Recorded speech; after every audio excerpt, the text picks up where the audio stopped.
వస్తాయో రావో అనే అనుమానం ఉన్నది. ఎక్కడైతే ఆ వడ్డేపల్లిలో రిజర్వాయర్ కడుతున్నారో ఆ వడ్డేపల్లి రైతులకు ఇబ్బంది ఉన్నది. చాలా అంశాలు ఉన్నాయి. మళ్ళీ సపరేట్గా ఇరిగేషన్ మంత్రి గారికి కూడా నేను నాగమడుగు ప్రాజెక్ట్ కోసం కలుస్తాను. కానీ జుక్కల్ ఎమ్మెల్యే గారు ప్రత్యేక శ్రద్ధ పెట్టాలని చెప్పి నేను డిమాండ్ చేస్తూ ఉన్నాను.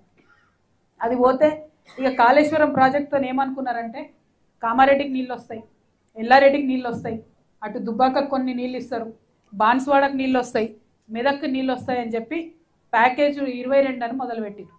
ప్యాకేజ్ 22కు మొత్తం కావాల్సిన డబ్బు ఎంత అంటే 1446 కోట్లు. కానీ ఇప్పటి వరకు ఇచ్చింది ఎంత అంటే 450 కోట్లు. అదేవిధంగా ఈ ప్యాకేజ్ 22 కట్టాలంటే 1500 ఎకరాల ల్యాండ్ అక్విజిషన్ చేయాలి. దాంట్లో 2వ వంతు కూడా ల్యాండ్ అక్విజిషన్ ఇంతవరకు చేయలేదు. అంటే నేను బాజాప్తా చెప్తున్నా, ఇక రేపటి నుంచి బీఆర్ఎస్ వాళ్ళు నా మీద కంపనూరు వేసుకొని ఉడతారు. అయినా చెప్తున్నా, కాళేశ్వరంతో కామారెడ్డి జిల్లాలో ఒక్కటంటే ఒక్క ఎకరానికి కూడా నీళ్ళు రాలేదు. ఇంతవరకు కామారెడ్డికి రాలేదు, నిజామాబాద్లో కూడా ఎక్కడ నీళ్ళు రాలేదు.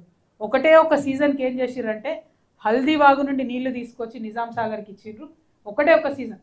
ఆ తర్వాత 4 ఏళ్ళు నిండా వర్షాలు పడ్డే, దాని అవసరమే లేకుండా పోయింది. అంతే తప్పితే ఈ కాళేశ్వరం ప్రాజెక్టుతోని లాభం జరిగింది కామారెడ్డికి లేదు, నిజామాబాద్కి లేదు. ప్యాకేజ్ 21 నిజామాబాద్లో ఉంటుంది, 22 కామారెడ్డిలో ఉంటుంది. ఈ రెండింటికి మధ్యలో కొండం చెరువు అని ఒకటి ఉంటుంది. ఆ కొండం చెరువు లింక్ అన్నట్టు, నిజామాబాద్లో ఎత్తుకోసిన నీళ్ళు కొండం చెరువుకి వస్తే కొండం చెరువు నుంచి కామారెడ్డికి రావాలి. ఇప్పుడు ఈ కొండం చెరువు ఏం చేసిర్రు, ఒరిజినల్ కెపాసిటీ 3.5 టీఎంసీ ఉండే, దాన్ని 0.8 టీఎంసీ చేసిర్రు. అంటే అనుకున్న స్థాయిలో రావు.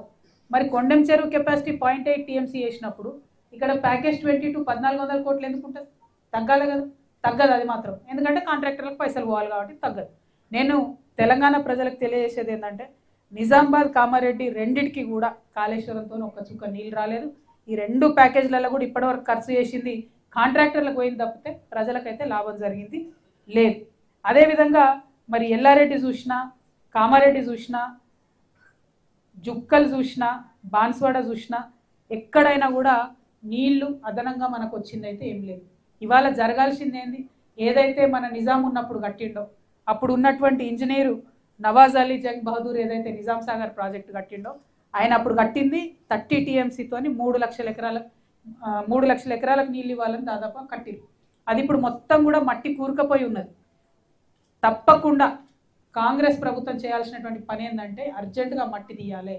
తీస్తే కాళేశ్వరం కట్టడం ఆలస్యమైనా, ఈ ప్యాకేజీల ఆలస్యమైనా మొత్తం కామారెడ్డి జిల్లాకు కూడా సస్యశ్యామలం చేసుకునేటటువంటి ఆస్కారం ఉంటుంది. కాబట్టి దాన్ని తీయాలని అడుగుతున్నా. అట్లనే నిన్న నిజాం సాగర్ చూసి వచ్చినాం మేము.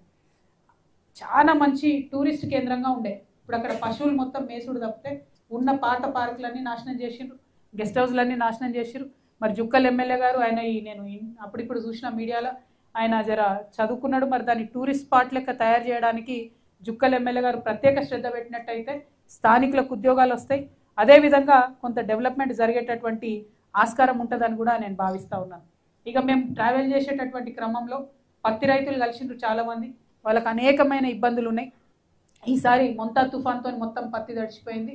అయితే ఈ టెంపరీగా ఈసారి ఉండే కష్టాలే కాకుండా ఎప్పుడైనా కామారెడ్డి జిల్లా పత్తి రైతులకు లాభం జరగాలంటే ఖచ్చితంగా జిన్నింగ్ మిల్ రావాలని అడుగుతూ ఉన్నారు. దాని మీద స్థానికంగా ఉండే నాయకులు దృష్టి పెట్టాలి. మనం కూడా జాగృతి నుండి ప్రత్యేకంగా జిన్నింగ్ మిల్ కోసం కార్యాచరణ తీసుకోవాలని చెప్పి మిమ్మల్ని తెలియజేస్తూ ఉన్నాను.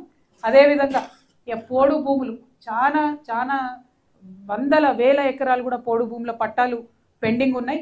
దానికి సంబంధించి ఒక కార్యాచరణ ఖచ్చితంగా ఇక్కడ తీసుకోవాల్సిన అవసరం ఉంది. ఇదే ముఖ్యమంత్రి గారు రేవంత్ రెడ్డి గారు కాయస్థు లంబాడాలు ఉన్నారు, వాళ్ళకు మస్తు వాగ్దానాలు చేసారు. కనీసం ఆ వాగ్దానాలన్నీ పక్కన పెడితే పోడు భూమి పట్టాలన్న ఆ లంబాడాలకు ఇవ్వాలని చెప్పి నేను డిమాండ్ చేస్తూ ఉన్నాను. ఇక ఇందిరమ్మ ఇండ్ల గురించి ఎంత తక్కువ చెప్పుకుంటే అంత మంచిది. ఎంత ఘోరం అంటే ఎంత దారుణమైన పరిస్థితి అంటే వచ్చిన వాళ్ళకే ఇండ్లు ఉన్న వాళ్ళకే ఇచ్చిండ్రు, అది కూడా కాంగ్రెస్ కార్యకర్తలకే ఇచ్చుకున్నారు. ఎక్కడనో అడపా ఒకరికో ఇద్దరికో ఇస్తే లంచం తీసుకున్నారు. సరే ఏదోటి కాలవడ ఇళ్ళన్న గట్టనిస్తారా అంటే ఇప్పుడు ఉన్న ఇల్లు ఊలగొట్టుకుంటేనే ఇందిరమ్మ ఇల్లు ఇస్తామని చెప్తున్నారు. నిజంగా ఒక్క మాట ఆలోచించాలి మనం. ఉన్న ఇల్లు ఊలగొట్టుకుంటే ఏడ ఉండాలి వాళ్ళు? సిటీలో కావచ్చు, ఊర్లలో కావచ్చు, ఉన్న ఇల్లు కూలగొట్టుకుంటే ఎక్కడ పోయి ఉండాలి? మరి ఉన్న 2, 3, 4 నెలలకు రెంట్ కడతారా? ఊర్లలో ఇంకోళ్ళు కిరాయిలకు ఇస్తారా? ఇయర్ కదా. అవన్నీ ప్రాక్టికల్ పరిస్థితులు మనకు తెలిసినాయి. దానికి ఏదన్నా ఒక ఉపాయం దయచేసి ఎమ్మెల్యే స్థాయిలోనో ఆ ఇందిరమ్మ కమిటీలు వేసిన దగ్గరనో ఆలోచన చేసి మంచి సొల్యూషన్ వెతకాలని చెప్పి నేను డిమాండ్ చేస్తూ ఉన్నాను. ఇందిరమ్మ ఇండ్లకు డబ్బులు అడుగుతున్న విషయం ముఖ్యమంత్రి గారు తెలుసుకోవాలి, షబ్బీర్ అలీ గారు తెలుసుకోవాలి, కాంగ్రెస్ కార్యకర్తలు కట్టడి చేసిన ఇంద్రమ్మ ఇళ్లకు అర్హులైన వాళ్ళకి ఇప్పియాలని చెప్పి నేను డిమాండ్ చేస్తూ ఉన్నా. ఇక మనకు మంచి 2 పెద్ద ఆలయాలు ఉన్నాయి. ఒకటి త్రిలింగేశ్వర స్వామి ఆలయం నాగిరెడ్డిపేట మండలంలో ఎల్లారెడ్డి నియోజకవర్గంలో, అదేవిధంగా కాలభైరవ స్వామి టెంపుల్. ఈ రెండింటికి కూడా నేను స్వయంగా డబ్బులు చెక్కులు రెడీ చేసుకుంటే కూడా అంతకుముందు అక్కడ ఉన్న ఎమ్మెల్యే గారు ఇవ్వకుండా అడ్డుపడ్డారు. మరి పోనీ నాకు అడ్డుపడ్డావు, మీరన్నా తెచ్చిరా అంటే అప్పుడు తేలేదు, ఇప్పుడు తేలేదు. మనుషుల మీద కోపమే, దేవుళ్ళ మీద కోపమే, ఇది ఎక్కడిలో. కనీసం ఇప్పటికన్నా త్రిలింగేశ్వర స్వామి వారి ఆలయానికి, కాలభైరవ స్వామి టెంపుల్కి మీరు ముందడుగు వేయాలి. మీరు ముందడుగు వేయకపోతే మేము జాగృతి నుండి సిఎస్ఆర్ ఫండ్స్ తీసుకొచ్చి వాటిని డెవలప్ చేసుకుంటామని కూడా చెప్తా ఉన్నాం. మరి ఎల్లారెడ్డిలో ఇప్పుడు ఎమ్మెల్యేలు ఉన్నారు, ఆయన ఏంది మదన్మోహన్, ఆయన ఎట్లుంటాడో కూడా అక్కడ వాళ్ళు మర్చిపోయినట్టున్నారు. అసలు ఆయన 3 నెలలకు ఒకసారి వస్తాడని నేనంటే లేడీస్ చెప్తారు, 3 నెలలు ఎక్కడక్క, 2 ఏళ్ళే కనని పడతలేడు మనిషి అని చెప్తున్నారు. చాలా దారుణమైన పరిస్థితి ఉంది. మరి ఎమ్మెల్యేలు కనీసం అప్పుడో ఇప్పుడో ప్రజలలో తిరగకపోతే ఎట్లా అన్న విషయాన్ని కూడా ప్రజాప్రతినిధులు ఆలోచించాలి.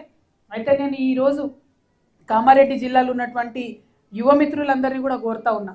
ఇప్పుడు సర్పంచ్ ఎన్నికలు వచ్చినాయి, మీ ఊర్లలో ఓట్లు అడగడానికి అందరూ వస్తారు. ఖచ్చితంగా ప్రశ్నించండి దయచేసి. ఎందుకంటే ఈ 15 రోజుల ఓట్ల తర్వాత మళ్ళీ మీకు ఎవరు కనబడరు. కాంగ్రెస్ వాళ్ళు వచ్చినా, బీజేపీ వాళ్ళు వచ్చినా, బీఆర్ఎస్ వాళ్ళు వచ్చినా క్వశ్చన్ చేయండి. మీరు ఏం చేస్తారు మా ఊరికి అని క్వశ్చన్ చేయండి. మాట తీసుకోండి, మాట తీసుకొని మీకు నచ్చినోని గెలిపించుకోండి. కాకపోతే వాళ్ళు ఇచ్చినటువంటి మాట తీర్చేంత వరకు వాళ్ళ తాట తీయండి అని చెప్పి యువమిత్రులందరూ కూడా నేను కోరుతా ఉన్నాను.